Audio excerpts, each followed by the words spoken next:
Tupo katika uzalishaji wa dawa ya masinki, ya kung'arisha masinki pamoja na tiles ambazo zimegina na kufubaa. Hatua ya kwanza uwe na jaba kama linavyoonekana. Ndani ya jaba tulikuwa hakuna chochote, lakini tukamimina sabuni.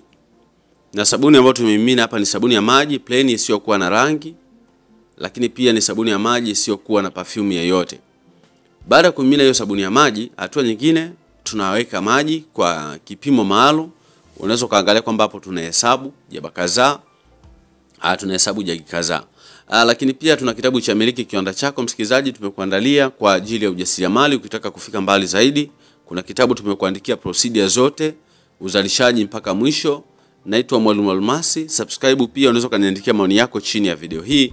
Lakini pia kumbuka kwamba ukihitaji kupata madarasa yetu au nakala yako ya kitabu, unaweza kututext kupitia WhatsApp kupitia 0783 500 971. Tutakusikiliza kwa wakati na tutakuhudumia vizuri kwa uaminifu mkubwa kabisa.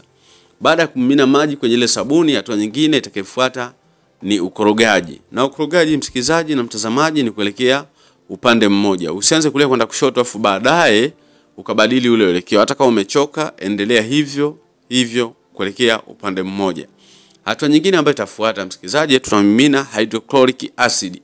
Na kumbuka kwamba hii hapa ndio inatupatia sisi uwezo wa kuweza kusafisha sinki na tiles ambazo zimegina.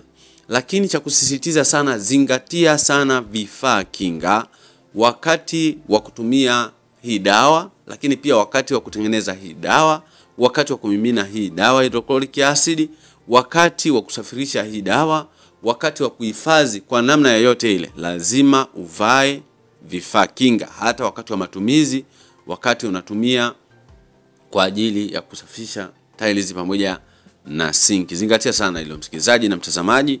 Asante sana. Baada ya kumimina hydrochloric acid, ukihitaji sasa hapo kupata vipimo, unaweza kaingia darasani kwetu au unaweza kujipatia nakala ya kitabu chako cha Miliki Kiwanda Chako. Yes, tunaendelea na ukorogaji kama kawaida vizuri kabisa kuelekea upande mmoja. Tumeshaweka sabuni ya maji, tumekwisha kuweka maji, tumekwisha kuweka hydrochloric acid. Jina lingine hydrochloric acid inaitwa HCl. Yes.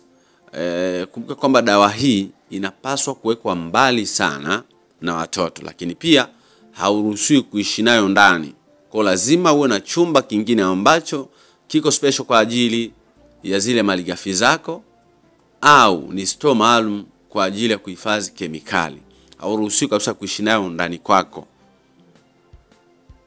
Nafikiri umenipata vizuri, msikilizaji. Isipokuwa dawa ndio unaweza kuweka sehemu kama vile bafuni, chooni, unaweza kuweka mle, lakini hydrochloric kama hydrochloric hairuhusiwi kabisa. Lazima uwe na chumba pembeni. So tunaendelea na zoezi letu la uzalishaji wa dawa ya sinki. Kwa hatua ambayo tumefikia, tunaweka rangi. Rangi, msikilizaji, unapaswa kukadiria.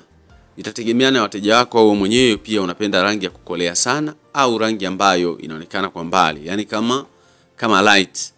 Yes, tunaendelea korogaji. Yes, rangi yetu kama hiyo hapo tunaiona, msikilizaji, ni pinki fulani ambayo imepoa safi kabisa na ndo nzuri. Mwisho tutaweka perfume, then tutaacha kama nusu saa, tutafungasha, tutapeleka sokoni.